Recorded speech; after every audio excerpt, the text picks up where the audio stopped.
Central Asia has tried to develop a more democratic government, to no avail. The main reason why democracies have not developed in Central Asia is that the region leaders don't want them to. However, the region rulers would like us to believe that the failure of democracy building in the region is a good thing, not a bad one.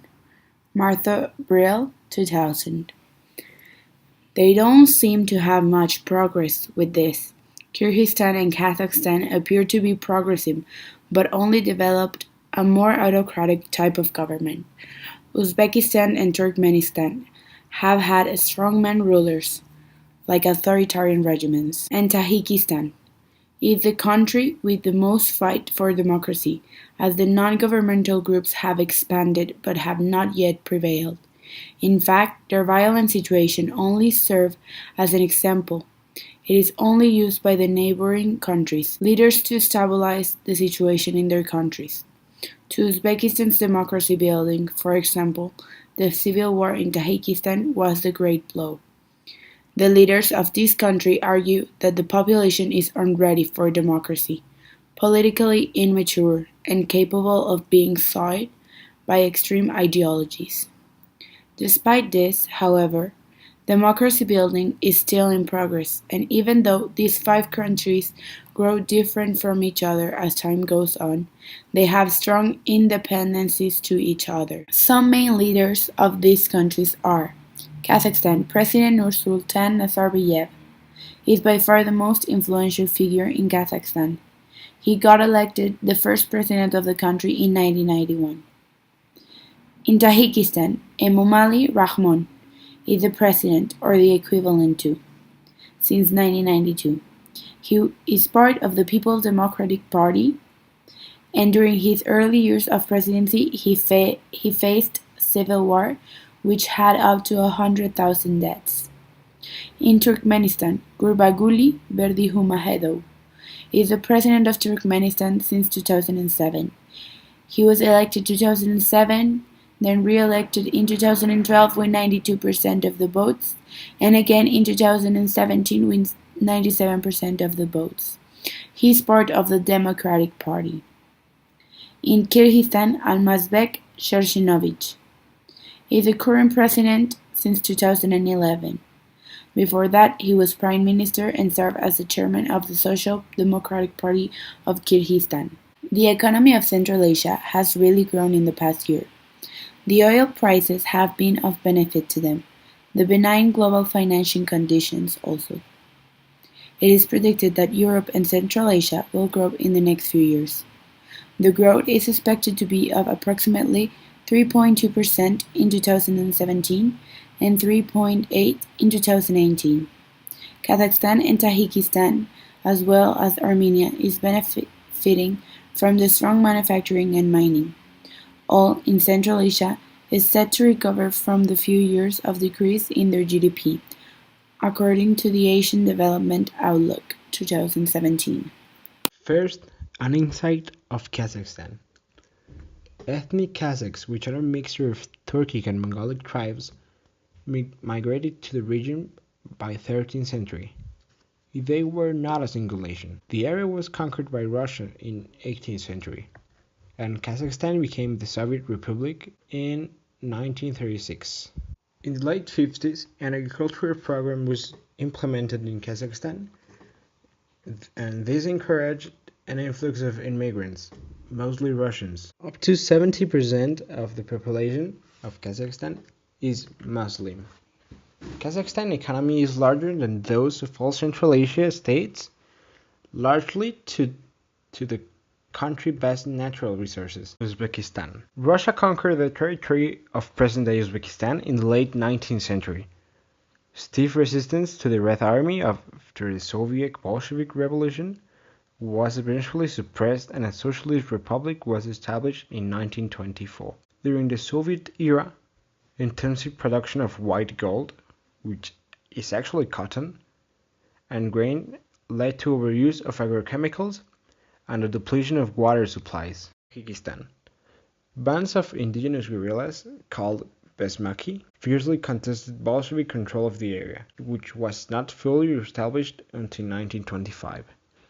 Tajikistan was first created as an autonomous republic within Uzbekistan in 1924, but the USSR designated Tajikistan a separate republic in 1929 and transferred to it much of present-day Sugd province. Tajikistan became independent in 1991, following the breakup of the Soviet Union, and experienced a civil war between regional factions from 1992 to 1997. Tajikistan has endured several domestic security incidents since 2010, including armed conflict between government forces and local strongmen. Present-day Turkmenistan covers territory that has been at the crossroads of civilizations for centuries. The area was ruled by antiquity by various Persian empires, and was conquered by Alexander the Great, Muslim armies, the Mongols, Turkic warriors, and eventually the Russians. Turkmenistan became a Soviet republic. It achieved independence upon the dissolution of the USSR in 1991. Extensive hydrocarbon and natural gas reserves, which have yet to be fully exploited, have begun to transform the country. Then we get to Kyrgyzstan, a Central Asian country of incredibly natural beauty and a proud nomadic traditions.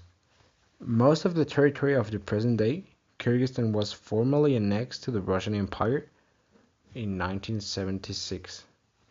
The Kriks staged a major revolt against the Tsarist Empire in 1916, in which almost one-sixth of the Kyrgyz population was killed. Kyrgyzstan became a Soviet republic in 1936 and achieved independence in 1991.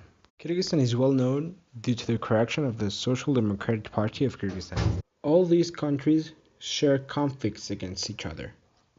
For instance, Kyrgyzstan and Kazakhstan have yet to solve an issue of 2001 regarding their border limits. Uzbekistan refugees and internally displaced persons sum up to 80,000. Uzbekistan also has a problem with forced labor of adults in the cotton harvest industry. This issue went unaddressed in the last census of 2016. We must state all these countries share problems regarding illicit drugs or human trafficking. Prolonged drug and cotton monoculture in Uzbekistan and Turkmenistan created water sharing difficulties for Amudarya river states. We also have the Collective Security Treaty. Russia, Armenia, Kazakhstan, Kyrgyzstan, Tajikistan, and Uzbekistan, they all share into regarding terrorism and protect each other against cyber terrorism or cyber warfare. In addition, Turkmenistan has also an alliance with NATO. Kazakhstan is the ninth largest country in the world, at over a million square miles. It occupies an area about half of the size of the United States. This is a very geographically diverse country, having over mountains, glaciers, and even a desert. Kyrgyzstan is a very mountainous country. It is approximately 80% mountains, reaching of course very high altitudes, and homes the second largest mountain lake in the world. It borders China to one side, Kazakhstan and Uzbekistan, and Tajikistan to the other. Uzbekistan has been known to be the heart of Central Asia, as it was the center of the Silk Road and has an incredible amount of history. It also has mountains like the Tian Shan Mountains, desert like the Kizilkum Desert, and is set between the Amundarya and Sirdarya rivers. Tajikistan also shares the mountainous aspect as the other countries in Central Asia. It is made up of 93% mountains, among them the Alay Range and the Pamir Mountains.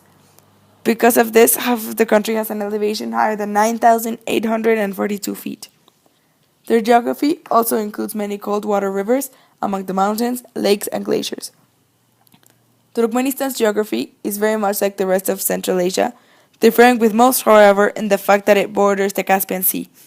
Like the others, Turkmenistan is made up of mountains in the south and east, but it also has one of the biggest deserts, the Karakum Black Sand Desert. In Central Asia, the most important religion is Islam, especially Sunni Islam.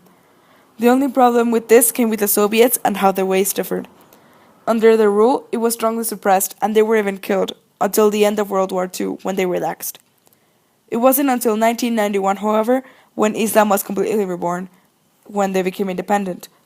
Muslim celebrations are widely celebrated, and the Quran read a lot more. There are also a few religions are related to Islam, for example, Orthodox Christianity, this being the most established Christian denomination in Central Asia. There are a lot more Islamic related branches, such as Sufism, Wahhabism, etc. There is even a percentage of people who practice pre Islamic beliefs, such as shamanism.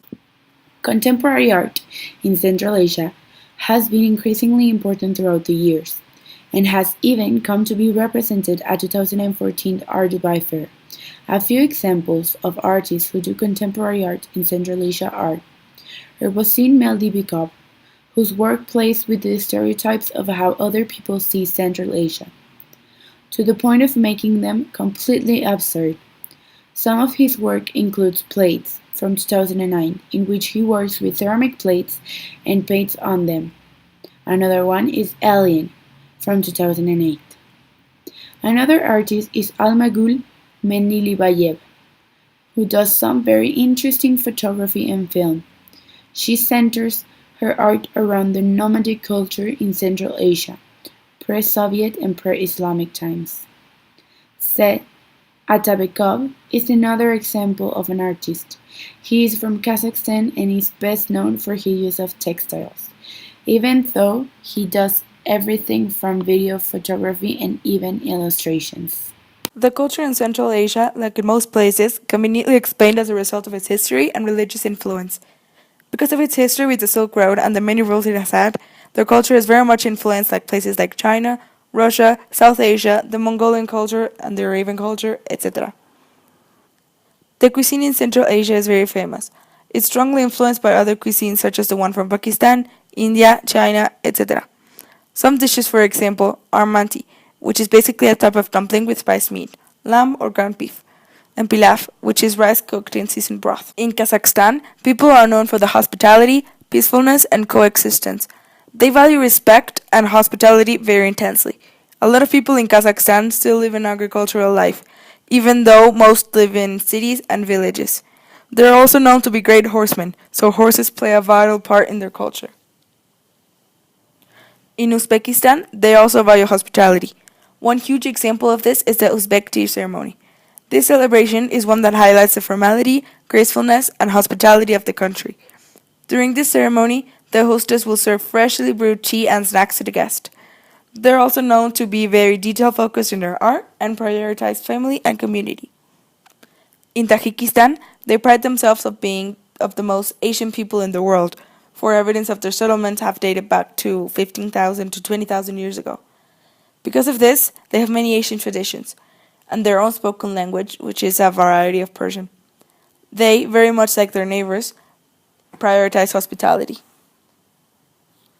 Turkmenistan is the home of traditionally nomadic people that spoke their own dialect and had their own dressing traditions. Like the other countries mentioned, Turkmen are traditionally very hospitable, generous, and honest. They really make an emphasis on friendship, love, and community. They even have a saying that goes along the lines of, if your neighbor is happy, you will be too. Kyrgyzstan homes about 80 different nationalities due to their warm welcome. They're actually descendants of Turkic tribes and are traditionally nomadic cattle breeders. So much so that nowadays part of the population remains semi-nomadic, and it is not unheard of that sheep outnumbers the population.